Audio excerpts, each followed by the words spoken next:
Aaron Reutzel races with a broken nose, Justin Sanders crap start, more late model series decisions, and Wells Motorsports goes testing very quietly. Let's go.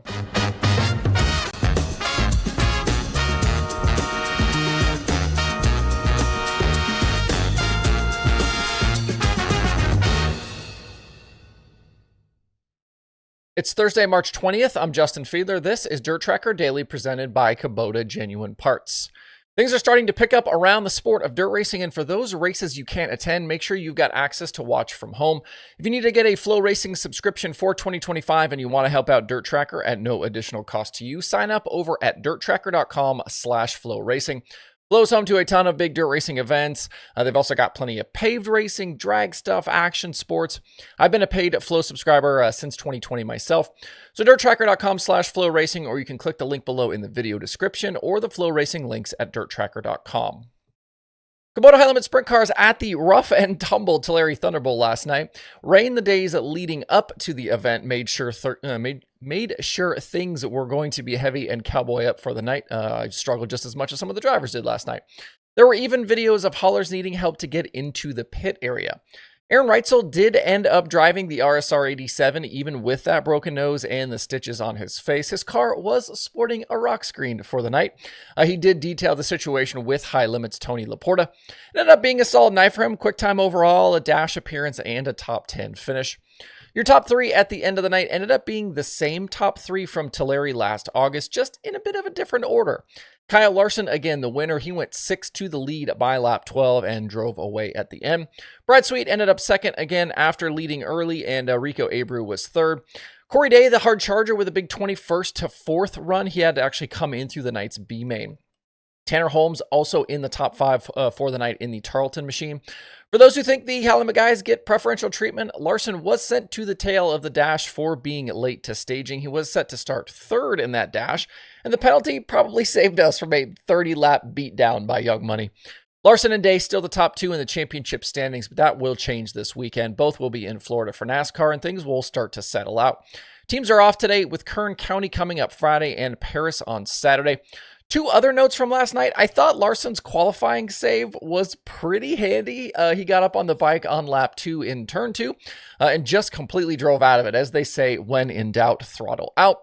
Also, Justin Sanders, a complete crap start to his 2025 season. He crashed on lap 1 last night in the feature. He missed the main event completely at Las Vegas before subbing in for Reutzel. His NARC race at Stockton ruined by contact with a lapper. His only real highlight was a 3rd place run in the Silver Cup at Chico. Sanders also 25th in the high limit race at Thunderbowl in 2024 as well.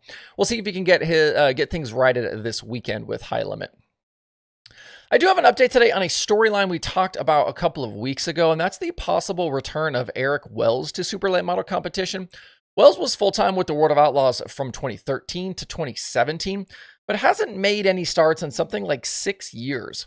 But with the departure of Brandon Overton this year to the Longhorn House Car, it seems as though that the Wells team could be back soon and with Eric in the seat.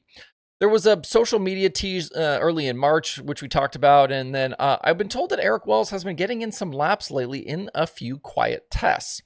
One supposedly happened at Smoky Mountain Speedway a few weeks ago, and he was at Rock Castle Speedway yesterday. Rock Castle only about an hour and a half from the Wells shop. Tristan Chamberlain, he's a Wells chassis driver, and there were videos of him posted making laps yesterday, but sneakily, no footage of Wells, even though a source told me he was there.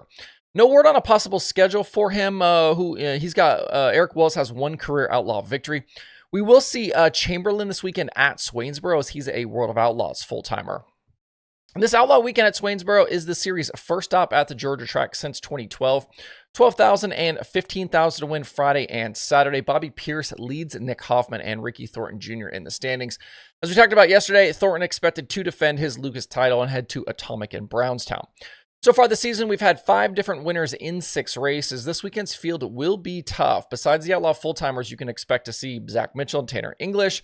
John Henderson's going to be there in a second ASD car, Corey Hedgecock, Luke Morey, and more. As for that list of undecided drivers, we got more confirmations today. Drake Troutman and Team 22, they're going to go Outlaws, which will be a swap for Troutman, but not GR Smith's team. So that means they'll also be at Swainsboro. Troutman currently 10th in the Outlaw standings with a pair of top 10s. Paylor Motorsports with driver Carson Ferguson has decided they are sticking with Lucas. They're going to be at Atomic and Brownstown. Ferguson with 1 top 5, 2 top 10 so far this season. He's currently 16th in the Lucas standings. He should move up though as some of these other drivers make their series choices and kind of get out of the way there. Another driver I was asked about this week was Tyler Erb. His name, not one I've heard as choosing a series this season. Remember, he did eventually fall off the Lucas Tour last year. I'd expect him to go pick and choose from the for the season. He'll run a lot of Lucas races, but he might fall in again to some Summer National stuff, and he'll just run wherever it works for him. These two Lucas nights coming up are 15,000 and 25,000 win. Jonathan Davenport leads Devin Moran by 5 points. RTJ and Brandon Overton holding down the other two chase locked-in spots. JD, the defending Atomic winner, with Hudson O'Neal winning 2 of 3 before that. Moran, RTJ, Mike Marlar were Brownstown winners in 2024. Of note, Brownstown promoting that Dalton Wilson will be in attendance there on Saturday, so that would seem to point towards a Lucas return for him as well. He was another of the undecided drivers and teams. Last drivers we don't have any clarity on include Kyle Bronson and Tim McCready, so we're waiting to see what those guys decide to do. If you want other dirt late model action this weekend, the Southern All-Stars are at Southern Raceway in Florida Friday and Saturday. That one will be on the streaming schedule over at DIRTRACKR.com/watch tonight. Down in Texas, the World of Outlaw Sprint Cars, they've stuck around for another week. They'll be at Cotton Bowl tomorrow and Saturday. David Gravel leads Logan Schuchart by 62 and Carson Macedo by 64 points. Last weekend, Gio Scelzi, Buddy Kofoid, they grabbed their first wins of 2025. They're going to need to keep up that speed if they can keep any heat on gravel. Gio actually a winner at Cotton Bowl last season with Brent Marks winning the other night. Macedo and Sheldon Hodenshield also recent winners at that track. Even though he didn't win, Gravel did pick up 2 more top 5s last weekend at Kennedale. He hasn't finished outside the top 5 in an Outlaw race since Lincoln last October. It's a streak of 16 straight races. His average finish for this year through 10 races is a mind-boggling 2.4. I wouldn't be surprised to see a similar cast of characters this week as we had kind of at Kennedale last week. That should include guys like Anthony Macri, Corey Eliason, and Landon Crawley, among others, joining the Outlaws. If you want more open wheel action coming up, check out the POWRi Midgets for the Turnpike Challenge. They'll be at Creek County tonight and then at Port City for 2 nights. This will kind of be one of the first chances for Midgets to go race outdoors this year. We haven't seen a lot of these guys since the Chili Bowl. We've also got the season opener at Williams Grove on Friday, also the weekly opener at Port Royal on Saturday. And then there's weekly action at Attica, Lincoln, Ocean, Marysville, Placerville, and a lot of other racetracks also.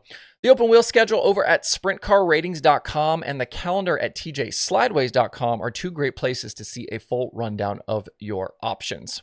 Also in the Northeast, the Short Track Super Series hits Bridgeport Speedway this weekend. They'll run for $6,000 a win on Saturday for the South Region Championship. Dylan Stoyer leads that right now after that fun win at Port Royal a week ago.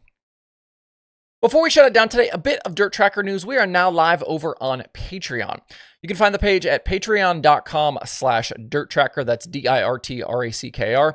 3 membership options there, including a free tier plus 2 premium tiers. All daily shows are going to get posted there along with bonus content and whatever else I feel like sharing. Members are going to have access to their own chat space, and there are perks for premium members. That includes merch discounts. And if you go for the top tier, you'll get the daily show completely ad-free. Absolutely nothing changes here on YouTube and Facebook or with the podcast, so don't freak out. Nothing's going to change. But if you do want to get in on Patreon, you can do that. I've been thinking about this for a while. We're going to do some fun stuff over there besides the ad-free shows for those that want it. Check it out. Come join the fun if you are so inclined. That's patreon.com/DIRTRACKR. That's the show for this week. Thanks as always for the support, the comments, the shares, and for stopping by each day. Hope you guys have a great Thursday out there. We'll see you right back here on Sunday.